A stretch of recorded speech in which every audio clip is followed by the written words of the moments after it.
Welcome back to a new post today. And today let's speak about a very important issue where India has been stressing on, especially with its membership with the World Trade Organization, and it's none other than the Ministerial Conference that is held as a biennial event where all the member countries come together to discuss major issues that are happening in the global economy and also to address their concerns together. So this World Trade Organization is a successor to the GATT, or the General Agreement on Trade, that existed earlier. And in 1995, this organization came into being to regulate international trade, and especially the rules with regard to free trade agreements and also free trade between the countries. So now with regard to this, we have the highest body meeting called as the Ministerial Conference happening underway, the 13th Ministerial Conference happening underway in Abu Dhabi, UAE, where India is being represented by the Minister of Commerce. So the Ministerial Conference is a top-most decision-making body of the WTO, and it usually meets once in 2 years. It brings together all the member countries of the WTO and even some countries which are customs unions as well. The Ministerial Conference can take decisions on all matters with regard to any multilateral trade agreements or under any multilateral trade agreements. So as I told you, this Ministerial Conference is happening in Abu Dhabi in UAE, and the ministers from across the world will be attending the meeting and also review the functioning of the multilateral trading system that's going on, and to take many actions and future course actions, especially with regard to working of the WTO. So what are the important key areas that India has on its agenda with regard to its meeting?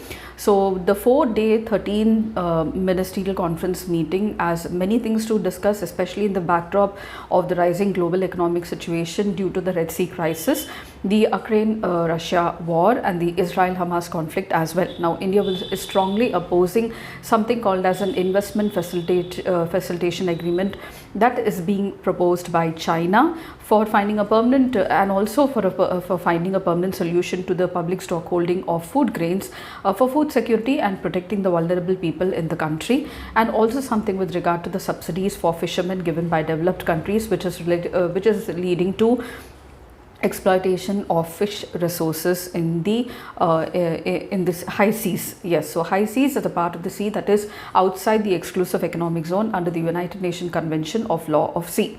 So here are some of the key areas that where India is planning its agenda at the meeting, and the very first thing that I would discuss is about the food security issue. So we have something called as public stockholding of the food, where the government pays an MSP to the farmers, and then we procure the food grains via the Food Corporation of India for many states, and then we store those food grains and release it to the public distribution system, or also sometimes open market operations to regulate the food prices during inflation. Now India stressed that there is a need for this public stock holding because it has a very large vulnerable population and wants a permanent solution, and also now that it is extending the Antodaya Anna Yojana, the Pradhan Mantri Garib Kalyan Anna Yojana to many more people. So it wants a permanent solution from the Ministerial Conference of 13 for the public stockholding of food. And food procurement, stockholding and distribution is crucial to India's food security program. The MSP is normally usually higher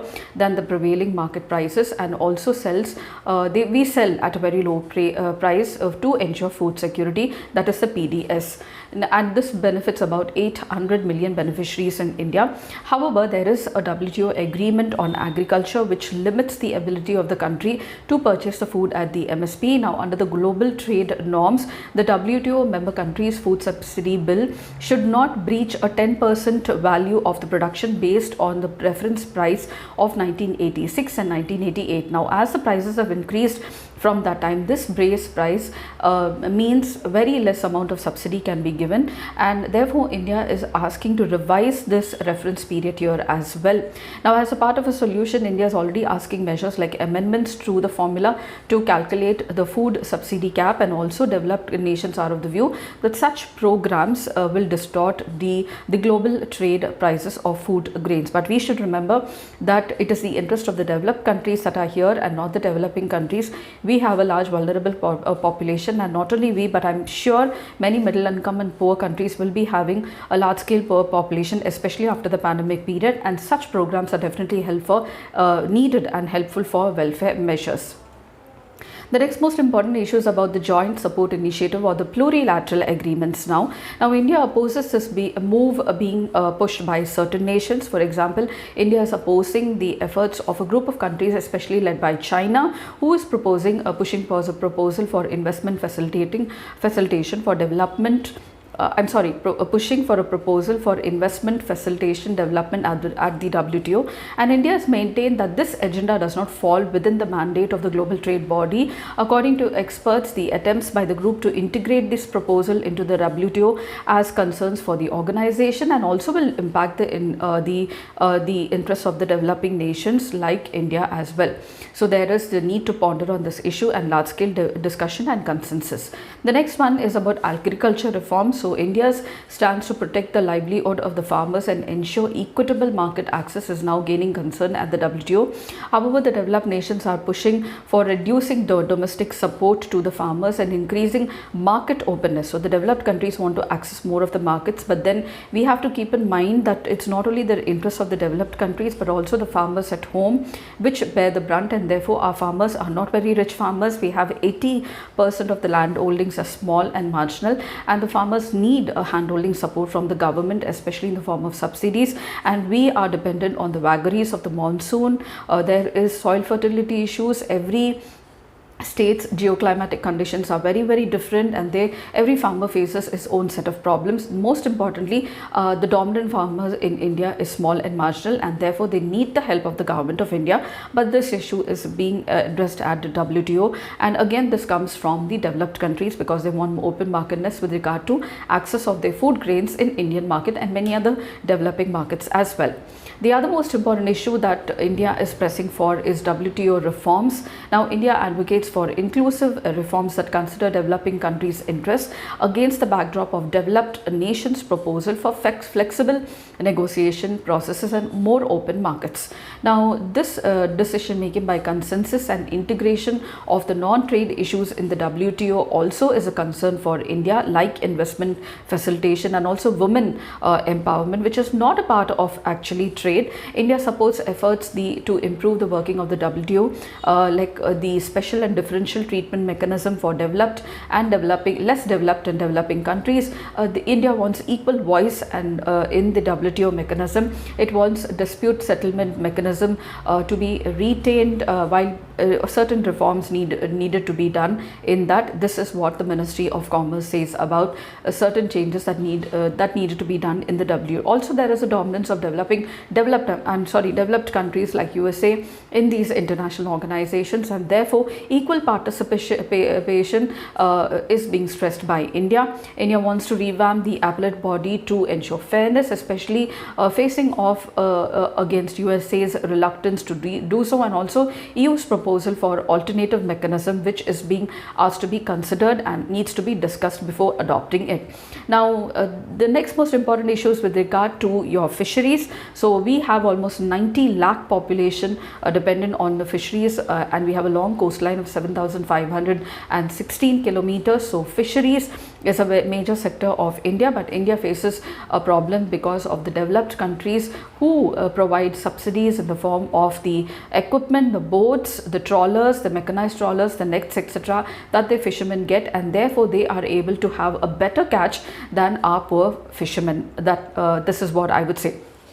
So the members have already reached a first part of this agreement in 2022, 2 years back, under the 12th Ministerial Conference, under which the subsidies will be prohibited for illegal, unreported and unregulated fishing. This is what is being said. Now they are therefore now negotiating to curb the subsidies that contribute to overfishing and overcapacity to promote sustainable fishing. But let me tell you that fishing can be regulated until 200 nautical miles from the baseline. that is the area which we govern in the seas under the United Nations Convention of Law of Sea. After that, it is the high seas area which is regulated by the United Nations, and there has been unregulated and illegal fishing that has been going on, and these countries are mostly the developed countries that are doing so, and they have been providing subsidies. So now India is asking that the proposal for subsidies to be provided for the fishermen even within the exclusive economic zone should also be considered,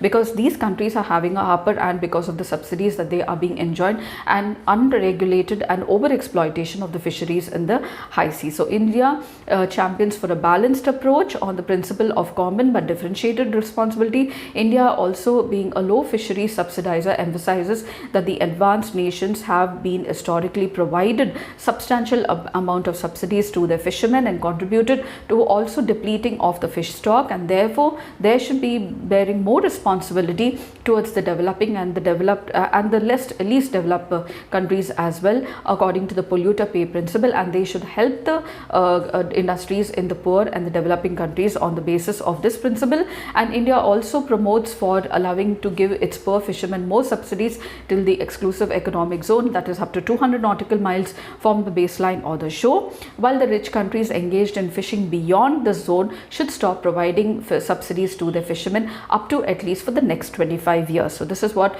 India says. And the next most important issue which India is going to be discussing is now about customs being imposed on e-commerce trade. So the developed countries are asking for barrier-free e-commerce trade between the nations, and I personally don't support this.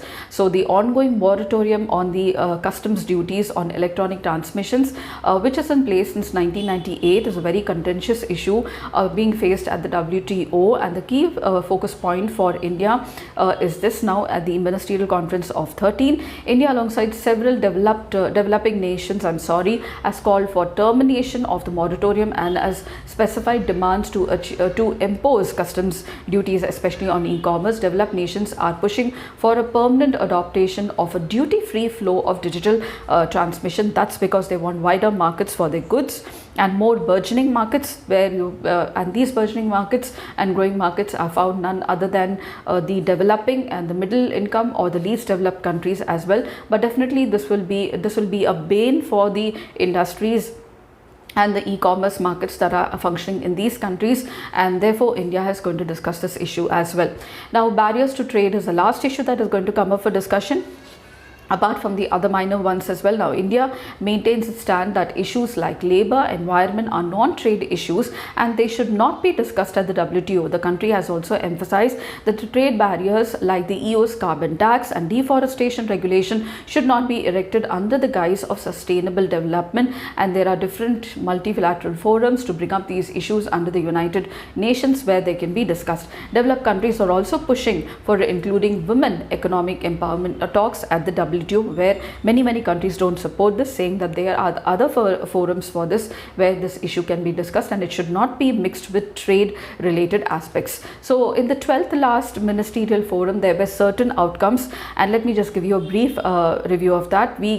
So there was a discussion about curtailing harmful subsidies on the fisheries sector, and there was minimal decisions taken on this. They said that this will be carried forward and this is going to be discussed this time. There was the Global Food Security Program for the World Food Program, which was authorized by the United Nations, and the members of the WTO agreed that they would provide more food resources from every country for this World Food Program under the United Nations. E-commerce transactions were discussed, and whichever arrived, this was said that the next ministerial conference, that is the 13th ministerial conference now, which is going to be underway, they will take up the issue. And in 1998, when the internet was very fairly new, the WTO members agreed to refrain from levying any custom taxes at that time on electronic transmissions, but now India is against the moratorium and there are demands from various countries that there should be custom duties on electronic transmission. So this the decision last time was taken that they will be taking an agreement on this in the 13th ministerial conference. And the last one is about COVID vaccine COVID-19 vaccine to facilitate easier local production of the COVID-19 vaccine. WTO members decided for temporary foregoing the intellectual property patents on these vaccines so that they can be easily available to many countries. Not only so, there were these intellectual property restrictions on vaccines, medications and testings make the treatment very costly, and therefore this was some of the decisions that were taken at the Ministerial Conference 12 that occurred in 2022. And this is about the Ministerial Conference meeting that is really important from many economic issues that India is facing now. And also we are a part of the global trade, so we are not immune from many changes or discussions that will be taken at the WTO and being implemented. So as we are a party to international trade and India now aims to increase its export, we have already achieved $300 plus billion in exports, and now we are aiming to grow more. So therefore there is a need for having India's voice to be heard at such multilateral forums where India is going to play a very big role in the global economic system. So I hope these points were really helpful to you all, and if you did, please do like, share, subscribe and don't forget to comment, and I shall see you in my next post. Until then, it's very happy learning.